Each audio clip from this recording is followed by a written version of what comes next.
Hello watch fans, birth year watches here, and here we have a sales document from Valentine's Day 1966 for an Eterna with this serial number. So the paperwork matches the watch. The box we actually had from a different watch, so that the box didn't arrive with this watch. You don't have to have it, but we just put it together because, you know, the box is sitting there doing nothing. It is from a similar age, Eterna, so it's an original Eterna box. So this is the 3000.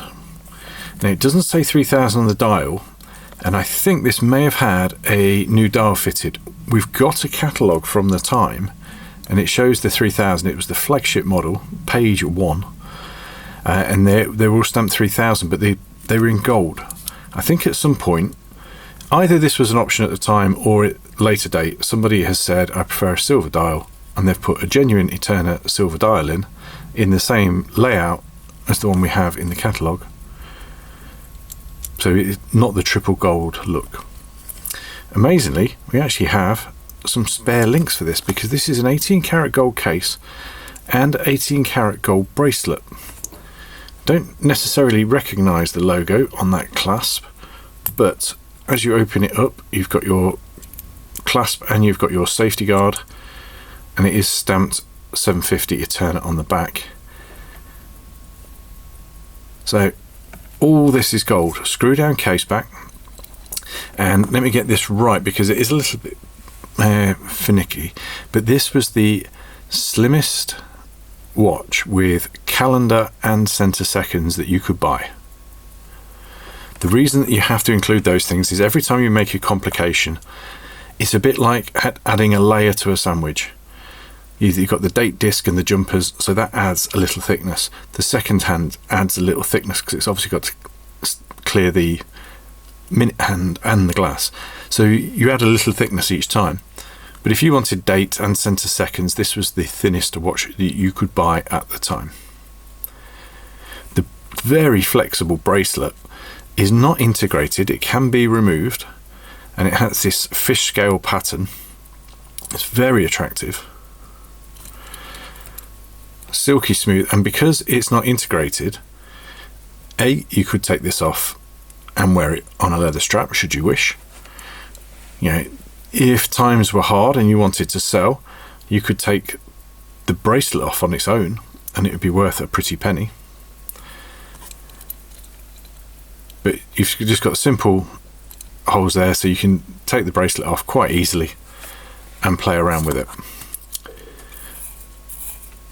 With the watch, it's automatic winding, and you've got a quick set on the calendar. You see it's on 4 now. If you pull the date out, it goes to 5, 6. The base of this movement is still made today. For the design is basically in a lot of things like Breitling's.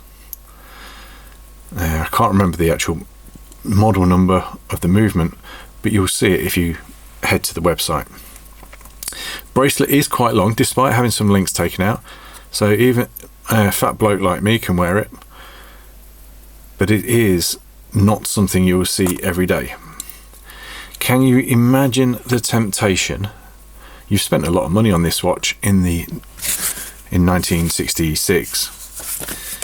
By 1980, the gold is worth 4 times what it was worth when you bought the watch, maybe even 4.5 times. So you could just say, you know, well, we could use a few quid.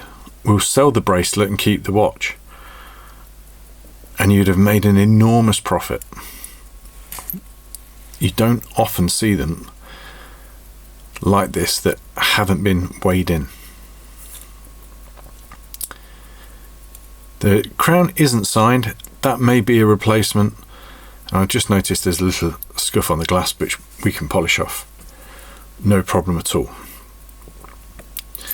Yep, go find another one like this. Very elegant watch. Eterna-Matic may not have the name like Vacheron or Audemars Piguet in this field, but it isn't that price either. You probably double it to get something from them. and you probably wouldn't get the automatic either. Cool thing, sorry for the long video, but you can see I'm quite enthusiastic about it. Thanks for watching, we'll see you next time.